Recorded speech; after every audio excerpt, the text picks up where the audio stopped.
এই চাঁদের মধ্যে প্রথমে নেমেছিল নীল আর্মস্ট্রং।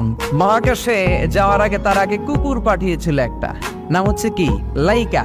লাইকা নামে একটা কুকুর পাঠিয়েছে, যে মরলে আগে কুত্তায় মরুক, আমরা বেঁচে থাকি, ঠিক কিনা? নাসার বিজ্ঞানীরা আগে কুকুর পাঠানোর পরে দেখেন আসে বেঁচে থাকে না, কারণ আপনি মাধ্যাকর্ষণ শক্তির বাইরে গেলে ওখানে কোনো বাতাস নাই, ওখানে কোনো আওয়াজ নাই, ওখানে কোনো অক্সিজেন নাই, বাঁচার পরিবেশও নাই। চিল্লায় বলেন ঠিক কিনা? তারপর গেল ভ্যালেন্টিনা তেরেস্কোভা, প্রথম নভোচারী। এদের সাহসের এই ধারাবাহিকতায় 1969-এ অ্যাপোলো 11 নামে একটা স্পেস শাটল দিয়ে নাসার সেই স্টেশন থেকে নীল আর্মস্ট্রং, এডউইন অলড্রিন আর মাইকেল কলিন্স 3 বন্ধু মিলে একটা স্পেস শাটল দিয়ে চলে গেল চাঁদে। চাঁদে তারা নামলো, ইউনাইটেড স্টেটস অফ আমেরিকার পতাকা তারা সেখানে গেড়ে দিল। নীল আর্মস্ট্রং খেয়াল করে দেখে চাঁদের এই মাথা থেকে ওই মাথার মাঝখানটাতে ফাটিয়েছে কে? সে পরবর্তীতে পৃথিবীতে এসে বিশ্বনবীর বায়োগ্রাফি পড়ে জানতে পেরেছে এটা বিশ্বনবী আঙ্গুলের ইশারায় ফাটিয়েছিলেন। পড়েন আল্লাহু আকবার। আবার চাঁদের মধ্যে সে একটা মিউজিক শুনতে পেল। কি শুনতে পেল? চমৎকার একটা মিউজিক, কিন্তু পৃথিবীতে এসে কোথাও এই মিউজিক সে পায় না, কোথাও এই মিউজিকের ক্যাসেট অ্যালবাম খুঁজে পায় না। পরে আমেরিকার একটা প্রেয়ার হলের পাশ দিয়ে সে হেঁটে যাচ্ছে, হঠাৎ দেখে ওই মসজিদের ভেতর থেকে ওই মিউজিকটা বাজে যেটা সে চাঁদে শুনেছে। মসজিদে ঢুকে দেখে একজন লোক কানের মধ্যে 2 হাত দিয়ে এই মিউজিকটা বাজায়। আসলে এটা কি মিউজিক না আজান? সে ভিতরে ঢুকে মুয়াজ্জিনরে বলে, তুমি এত বড় সিঙ্গার, এত বড় মিউজিশিয়ান, তোমার গান, তোমার মিউজিক চাঁদেও বাজে, কি এটা?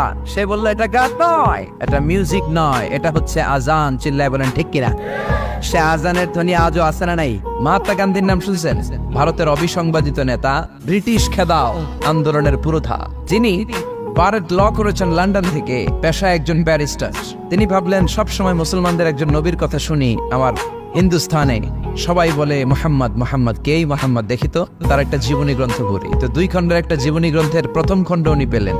উনি ভাবলেন বইয়ের ভূমিকাটা পড়ে রেখে দিব, পুরোটা পড়ার দরকার নাই।